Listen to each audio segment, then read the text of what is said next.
सन 1871 ये उस समय की कहानी है जब जर्मनी ने फ्रांस पर अटैक करके वहाँ के दो जिले अल्सेक और लोरेन पर अधिकार जमा लिया था। तो चलिए इस कहानी को पढ़ते हैं। वीडियो शुरू होने से पहले चैनल को सब्सक्राइब कर लेना।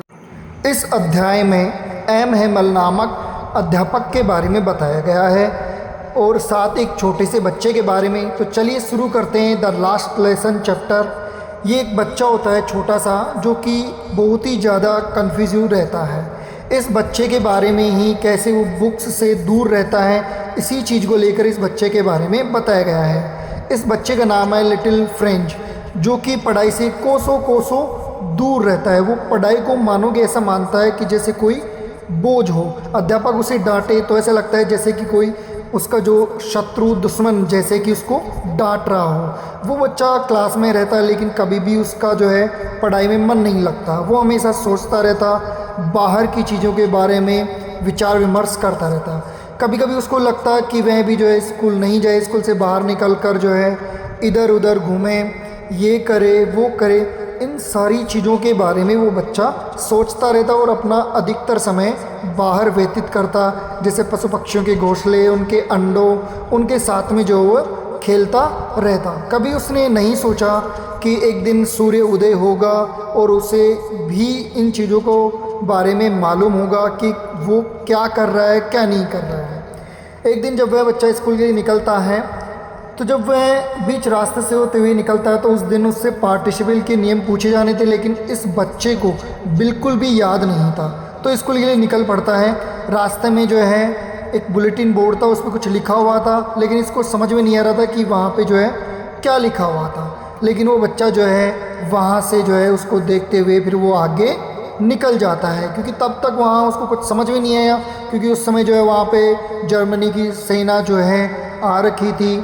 ठीक है, वो मार्च वगैरह ड्रिलिंग वगैरह कर रही थी और वहीं से बच्चा जा रहा। तभी वहाँ पे एक लोहार होता है जो उस बच्चे को कहता है कि बच्चे आराम से जाओ, तुम्हारे पास में जो है पर्याप्त समय है स्कूल के लिए। उस लोहार का नाम था वॉक्टर। तो बच्चा उसकी बात को इग्नोर करता है और जल्दी जल्दी वो स्कूल के लिए रवाना हो जाता है। उस दिन जब वह बच्चा स्कूल पहुँचता है तो बच्चा देखता है कि ना टीचर के डंडे की आवाज़ आ रही है, ना ही किसी और चीज़ की आवाज़ आ रही है। वहाँ का शांत माहौल देखकर वह बच्चा बहुत ज़्यादा कन्फ्यूज हो जाता है और धीरे धीरे डर के मारे वह अपने क्लासरूम के दरवाजे के पास जाता है और मन में जो है उसके कई प्रकार के जो है सवाल आते हैं, साथ ही डर भी लगने लगता है। लेकिन उस दिन जब वह बच्चा जैसे ही अपने क्लासरूम के पास पहुंचता है तो देखता है कि उस दिन सारे बच्चे ऑलरेडी अपनी बेंच पर आकर बैठे हुए हैं। ये सारी चीज़ें देखकर वो बच्चा डर जाता है। तभी एमएमएल वहाँ आता है और वो बच्चा भी जो है क्लास में एंटर करता है। जैसे ही वो बच्चा क्लास में एंटर करता है तो देखता है चारों ओर जो है माहौल बिल्कुल शांत था। एमएमएल जो है पढ़ा रहे थे। उस दिन वो बच्चा कन्फ्यूज था कि आज हो क्या रहा है। जब वह बच्चा एमएमएल की तरफ देखता है तो एमएमएल मानो इतने भयंकर तरीके से इमोशनल हो रखे थे कि उस बच्चे को कुछ समझ में नहीं आ रहा कि आखिरकार क्या हो रहा है। उस दिन गांव वाले भी जो है पीछे की बेंचों पर बैठे थे। बच्चा सोच रहा था कि कभी गांव वाले आए नहीं, लेकिन आज ये गांव वाले क्यों आए हैं। तो दरअसल गांव वाले इसलिए आए थे क्योंकि उस दिन एमएमएल का आखिरी दिन था और गांव वाले जो है अपनी संवेदना जो है प्रकट करने आए थे। तभी एमएमएल सारी कहानी जो है बड़े विस्तार से जो है सभी को बताने लगता है कि कैसे हमें अपनी मातृभाषा से जो है लगाव रखना चाहिए, कैसे जो है जर्मन से आदेश आया है कि कल से जो है यहाँ पे फ्रेंच लैंग्वेज नहीं पढ़ाई जाएगी, कल से जर्मन लैंग्वेज पढ़ाई जाएगी। और फिर बच्चे को जो है रियलाइज़ होता है कि वहाँ पे जो बुलेटिन बोर्ड पे जो लिखा हुआ था वो क्या लिखा हुआ था। तो वो लिखा हुआ था कि बर्लिन से आदेश आया था कल से जो है ये लैंग्वेज पढ़ाई जाएगी।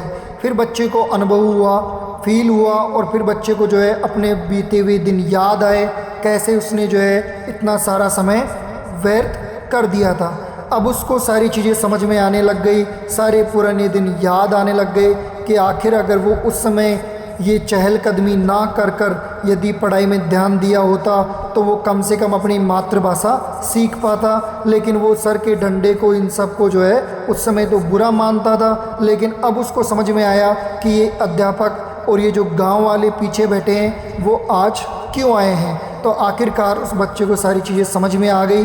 यद्यपि आज से पहले उस बच्चे ने कभी इतने ध्यानपूर्वक पढ़ाई नहीं करी, लेकिन आज जब खुद की मातृभाषा पर बात आई तो उस दिन वो बच्चा जो है पूरे कंसंट्रेशन के साथ में MML की बात सुनता है और उसको सारी चीज़ें समझ में उस दिन आ जाती है। और साथ ही उसको रियलाइज़ होता है कि उसने अपना कीमती समय कैसे गवा दिया है। और गांव वाले भी उस दिन इसलिए आए थे क्योंकि MML ने जो है निस्वार्थ भाव से 40 साल पढ़ाए थे। उनके बच्चों को सबको जो है अपने तन मन से जितना MML से हो सकता था वो सारी चीज़ें उन्होंने उनके बच्चों को दी थी। इसी बात को लेकर जो है उस दिन गांव वाले और MML सब जो है एक शांति प्रिय माहौल में थे। तभी MML कहते हैं कि एक समय ऐसी चीज़ है और शिक्षा ऐसी चीज़ है जिससे हम जो चीज़ें नहीं हो सकती वो चीज़ें भी कर सकते हैं। इसलिए हमें कभी भी समय का दुरुपयोग नहीं करना चाहिए, हमें हमेशा समय का सदुपयोग करना चाहिए, क्योंकि हम समय का सदुपयोग करते हैं तो समय का सदुपयोग ही हमें बुराइयों से बचा सकता है। और इस प्रकार उन्होंने अपना आखिरी अध्याय पढ़ाया और इसके बाद में जो है बच्चे को सारी चीज़ें रियलाइज़ हो जाती है। और फिर इसके बाद में MML जो है वो खड़े होते हैं और सभी बच्चों से जो है कहते हैं, गाँव वालों से भी वो जो है विनम्र आग्रह के साथ में मानो कि खड़े होकर ऐसे कहते हैं कि द क्लास इज़ डिसमिस। और इसी के साथ बोर्ड पे लिखते हैं वाइव ला फ्रांस, जिसका कि मीन्स होता है फ्रांस जिंदाबाद। तो कैसा लगा वीडियो तो साथ ही साथ कमेंट करके बताएं और इसी के साथ शेयर करें और चैनल को सब्सक्राइब करना ना भूलें। इसी के साथ मिलते हैं नेक्स्ट वीडियो में।